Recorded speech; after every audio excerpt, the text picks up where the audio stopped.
c'est le Zman. C'est quoi le Zman? Le temps. Le temps. On a un des plus beaux cadeaux que Kadosh Baruch Hu a pu nous donner, c'est le fait d'avoir du temps. Qu'est-ce qu'on fait de son Zman? Il y a un Rav qui s'appelait le Rav Yitzhak Blazer. Il disait à ses élèves toujours, il y a une des choses que les gens perdent très facilement, mais qui est très très précieux et très important. Il leur dit, c'est une pierre précieuse. Cette pierre précieuse-là, c'est le Zman. Qu'est-ce qu'un homme peut faire avec une heure de temps? C'est quelque chose de magnifique et d'extraordinaire. La Gemara nous raconte plusieurs histoires qui se sont passées. Et qu'on va peut-être raconter une de ces histoires, que Rabbeinu HaKadosh, c'est qui Rabbeinu HaKadosh? Celui qui nous a écrit les Mishnayot. Rabbeinu HaKadosh. Il pleurait après ces histoires et il disait Yesh kone olamo besha'a achat. Il y a un homme qui peut acquérir le monde entier en une heure. Ces histoires, c'était des histoires des gens qui avaient beaucoup perdu dans leur vie. Ils avaient perdu leur vie, leur temps, ils avaient perdu. Ils avaient fait une de ces histoires, par exemple, les plus connues, c'est celle de Rabbi Elazar ben Dourdaya. Rabbi Elazar ben Dourdaya avait fait tellement de fautes dans sa vie qu'il a eu un message du ciel qui lui disait, vous connaissez cette histoire, tu n'as pas chelek le olam haba, tu as perdu ton olam haba, tu as tout perdu. Et lui, en une heure de temps, il a réussi à faire une tellement grande tchouva. Il est même mort dans sa tchouva. Et Rabbeinu HaKadosh, il a vu et il a dit, ah, il y a un homme qui peut acquérir tout son monde en une heure. Il y a une voix qui est sortie et qui a dit, Rabbi Elazar ben Dourdaya, Mezouman lechaya olam haba. Il est invité au olam. Il dit, quoi, on peut avoir son olam haba en une heure? Bah oui. En une heure, la Gemara, puisque Hanouka approche, nous raconte l'histoire d'un neveu face à son oncle. Vous la connaissez celle-là? Dans l'époque des Grecs, où il y avait malheureusement beaucoup de Juifs qui étaient mithyavnim. C'est quoi mithyavnim? Ils devenaient Grecs. C'était chacun qui décidait d'aller dans le camp des Grecs, on l'appelait un mityaven. Et le neveu d'un très grand rave est allé, et il était mityaven. Et voilà qu'un jour il va sur son cheval, tout fier de ce qu'il est, parce qu'il leur donnait beaucoup d'argent, ils enrichissaient, ils les aidaient. Et il rencontre son oncle, Yossi ben Yoézer, qui était juste en train d'être amené pour être condamné à mort par les... Et le neveu, il dit à son oncle, regarde mon cheval et regarde ton cheval. Moi, je suis libre, je profite de la vie. Et toi, on est en train de t'amener pour te condamner à mort. Il lui a dit, si déjà tu as eu autant de réussite, alors que tu énerves Akadosh Baruch Hu, tu vas contre Akadosh Baruch Hu. Alors combien moi de mérite m'attend dans le ciel? Et son neveu, il avait la émouna. Il dit, si moi on me punit peut-être pour une erreur que j'ai faite dans ma vie, alors toi, qu'est-ce qui t'attend? En gros, il lui a répondu toute la réponse qu'on répond pourquoi des fois un tzaddik peut souffrir sur certaines choses. Et un rachat, il a dit voilà, regarde, toi on te donne ton mérite sur terre, on te donne peut-être les petites mitzvot sur terre. Alors si déjà toi tu as tellement, regarde ce que j'aurai là-haut. Et l'inverse aussi, regarde ce que tu vas être puni. Il lui a donné une petite réponse, un petit moussard, un homme qui s'est tellement éloigné de la Torah. À quoi ça sert un petit moussard comme ça? Mais son neveu, il a pris ça au sérieux. Et il est allé, il a fait une tchouva tellement grande, il s'est même puni. Je ne vais pas rentrer dans la question comment il a pu se punir. Et Yossi ben Yoézer, il voit la neshama de son neveu qu'il a vu il y a 2 heures, en train de monter au olam haba. Il a dit, regardez, il m'a devancé d'1 heure. Et chaque fois, le message de la Gemara, c'est de dire, ah regarde, des fois une bonne décision dans sa vie peut faire gagner une vie entière. 1 heure. Rabbeinu Akadosh, il pleurait alors qu'il était un tzaddik, qui n'avait pas besoin de... Mais il disait, regarde des fois comment on perd notre temps, comment nos Chachamim disent, le temps passe, ni comme l'ambre d'un mur, ni comme l'ambre d'un fleuve. C'est quoi l'ambre d'un mur? Le soleil il est là, ça fait de l'ambre. 2 heures après, le soleil il est passé, il n'y a plus d'ambre. C'est pas comme ça que le temps il passe. Le temps il passe comme un oiseau qui s'envole. Tu vois l'ambre, c'est comme ça court. Ça veut dire qu'on a une vie avec des opportunités tout le temps, des occasions. Il faut savoir les saisir. Les meilleurs moments où on est le plus libre, c'est quand on est jeune. On a beaucoup de temps. Il dit le Rav Elchanan Wasserman, grand tzaddik, élève du Chafetz Chaim. Il dit qu'un juif, quand il rentre du travail, il n'a pas de temps. Il n'a même pas 1 heure de libre. Dans notre vie, on est tellement bien programmé, il n'y a pas de temps perdu. On n'a pas de temps libre. On n'a pas. Un homme qui a travaillé toute la journée, il doit étudier le soir, il doit faire des mitzvot, il doit aider la communauté, il doit faire du chesed, il doit s'occuper comme il faut de l'éducation de ses enfants. Il n'a pas le temps, il n'y a pas de temps. Il dit aujourd'hui, on voit autour de nous un monde qui a du temps à perdre. Et que pour ça, on va mettre en place tellement de choses pour occuper. Comment le foot a pris tellement de place. Parce que les gens, ils ont besoin, on a besoin de leur mettre en place des choses qui les occupent. On a besoin, mais finalement, vraiment, qu'est-ce que, après que tu as vu un truc comme ça, qu'est-ce que ça t'a apporté? Mais bon, les gens s'ennuient. Je vois par exemple comment David Amelech il dit Ashrei Yoshve Betecha.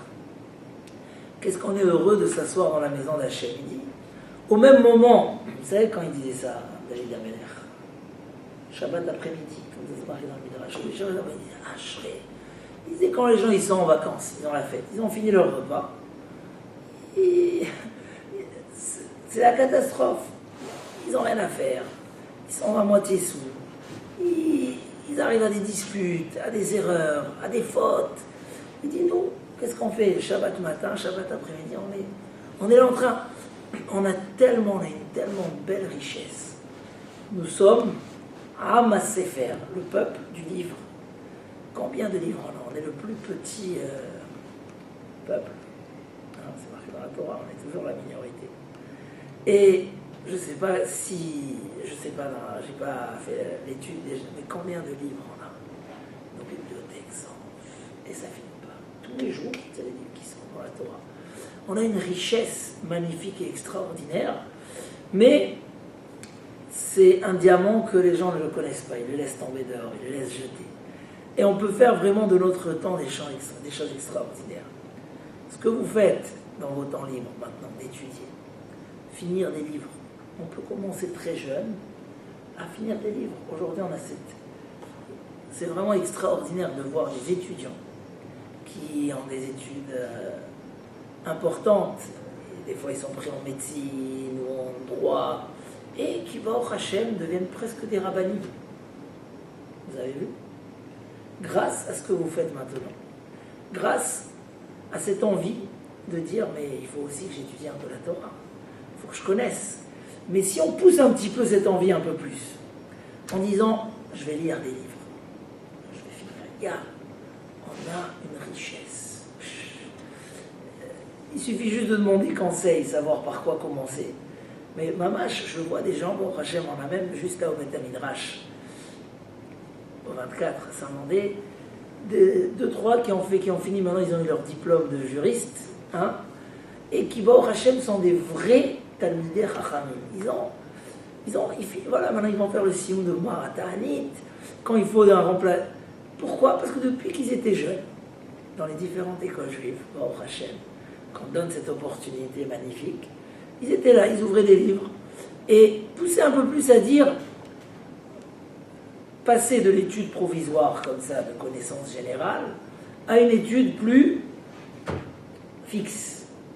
Allez, j'étudie une Mishnah du début jusqu'à la fin. Même Pirkei Avot, par exemple, c'est une belle Mishnah qu'on peut étudier. Après, de la Gemara. Il y a des petites Gemarotes très intéressantes. Moi, j'ai vu plusieurs fois des gens qui voulaient toucher à la Gemara.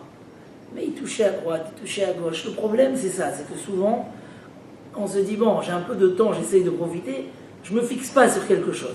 Donc on apprend beaucoup, ça nous donne une grande connaissance, très importante. Quand tu vas aller demain à un cours, il va parler d'un truc. Quelqu'un m'a dit la semaine dernière, moi quand tu me parles de Sarah Imenou et de Chaye Sarah, je ne sais pas ni qui c'est Sarah, et ni qui c'est Imenou, ni qui c'est Abraham Avinu. Il me l'a dit comme ça m'a fait de la peine. De dire un jour, il me dit, moi j'ai envie d'étudier, mais quand je viens à vos cours, je ne comprends pas, parce que même le mot Sarah, je ne sais pas. C'est pénible. Mais malheureusement, ceux qui n'ont pas eu la chance d'apprendre, alors, comme ça, avoir une connaissance générale. Mais vraiment, pour commencer à se construire, savoir profiter des temps libres qu'on a pour du concret. Il y a des livres pour tout le monde. Il y a, je dis même des fois, des livres sur l'histoire juive.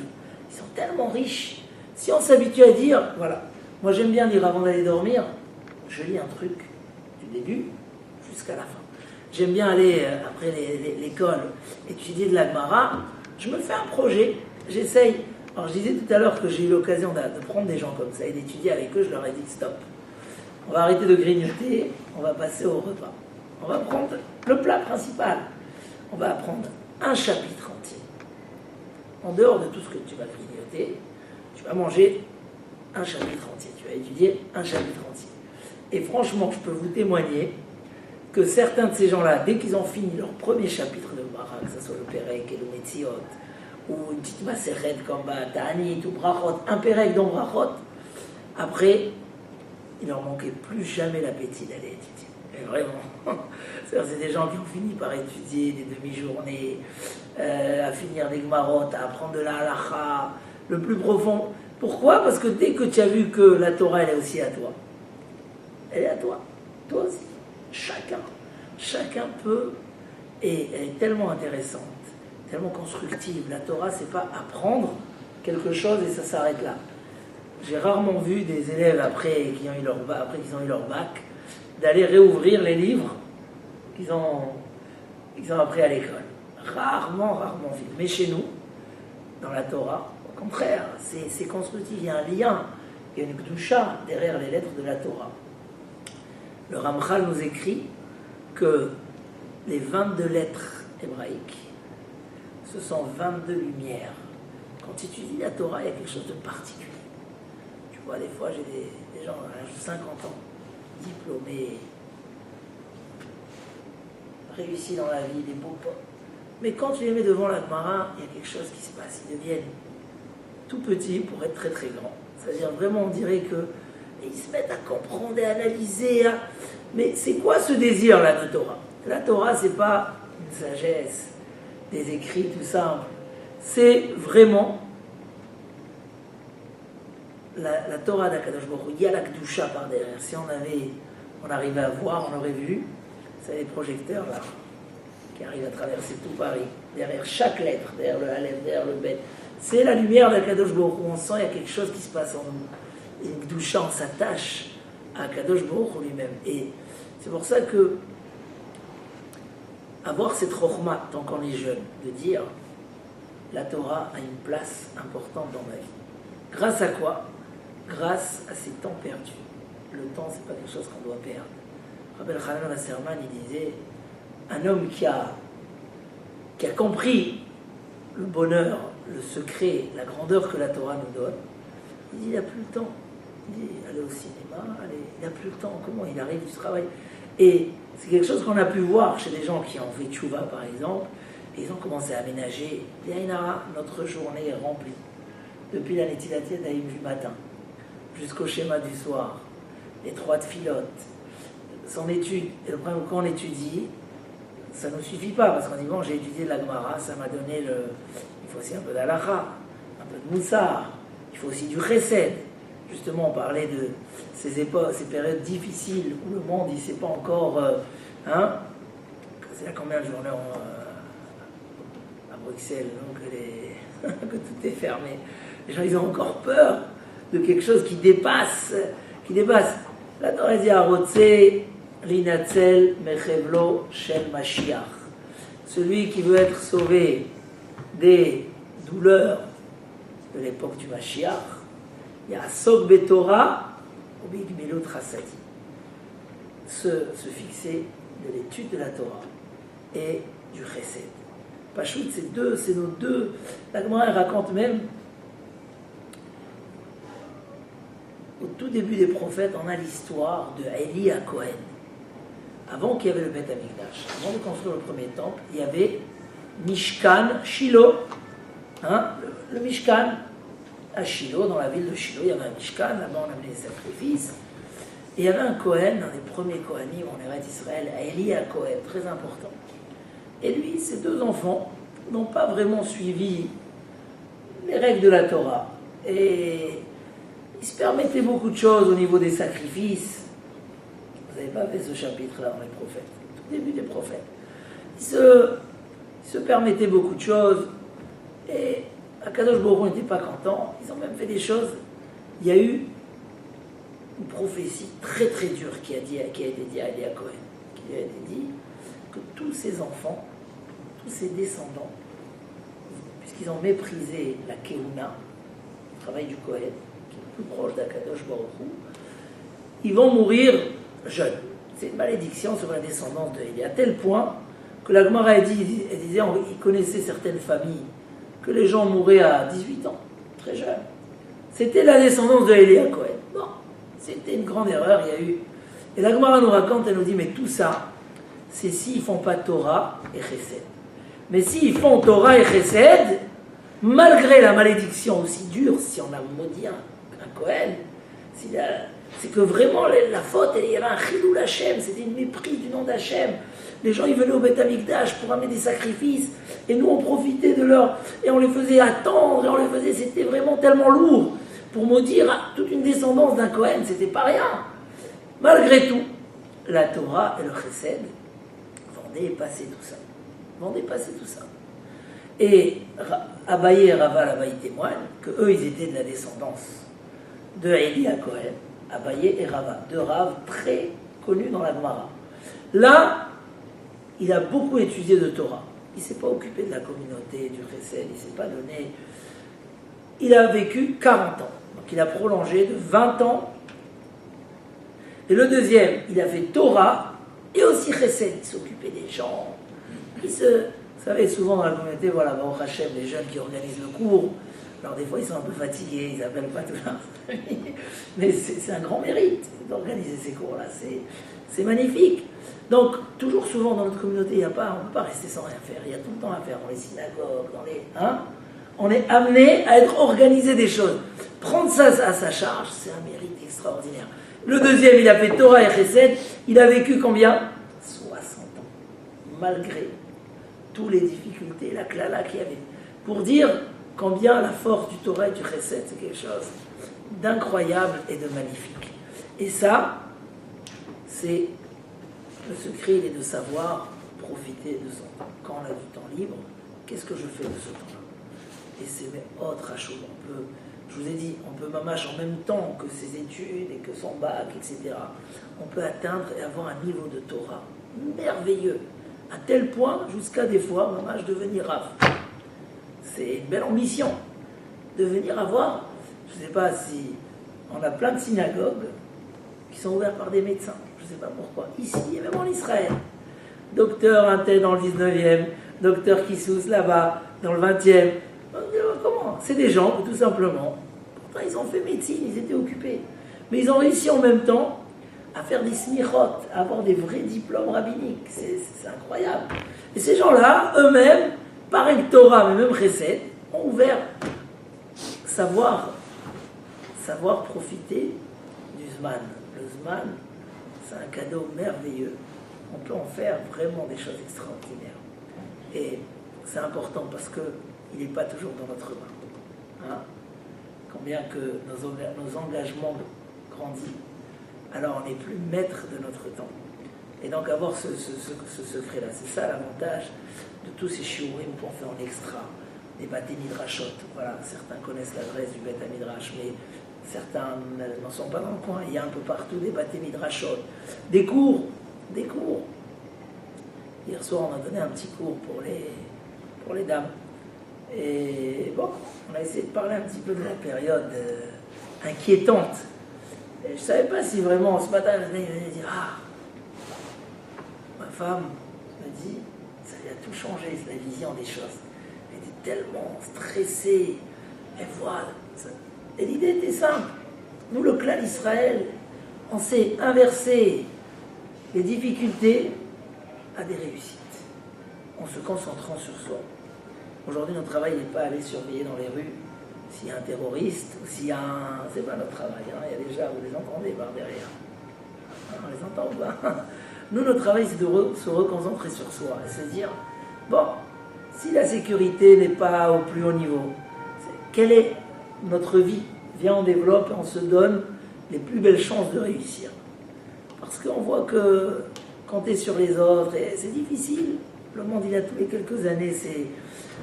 Il y a Sog Betorah ou Bigmilut Rasadim, savoir prendre les vrais secrets que la Torah nous donne. Savoir profiter de cette force extraordinaire, savoir que ça passe. L'homme, il se tourne, et derrière lui, hein, alors c'est vrai que quand on est jeune, on sent moins le temps passer, on se dit, bon allez, on veut finir déjà. On sent cette charge un petit peu de finir. Mais voilà, le grand secret de Nitzul Azman, savoir profiter de ces temps extraordinaires. C'est un grand yesod. On voit que David Ameler, il s'est beaucoup fait poursuivre par des gens qui voulaient lui faire du mal, parmi eux le roi Shaoul. Et à un moment, David Ameler a dû fuir par la fenêtre. Hein, sa femme, elle a fait descendre, sa femme qui était la fille de Shaoul, elle a fait descendre par la fenêtre parce qu'ils sont venus le chercher.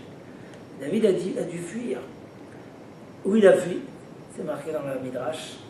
Il est parti et il a passé toute une nuit avec des prophètes qui étudiaient la Torah.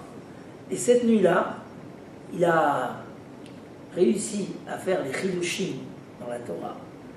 Ce qu'un homme ne peut pas faire en plusieurs années, comme ça il dit le Midrash. Il était en détresse, il était en train de se sauver, il était en train de partir. Mais il s'est dit, je vais me cacher dehors. Il y a un endroit où se cacher de tous les soucis qui nous entourent. Il est parti, il a passé la nuit dans un bête à Midrash.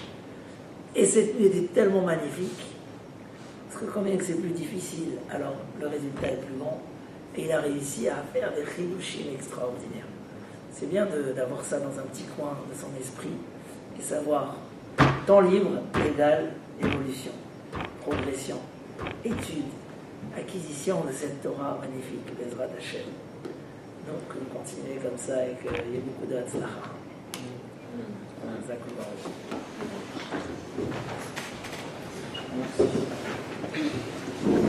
On a fait un petit cours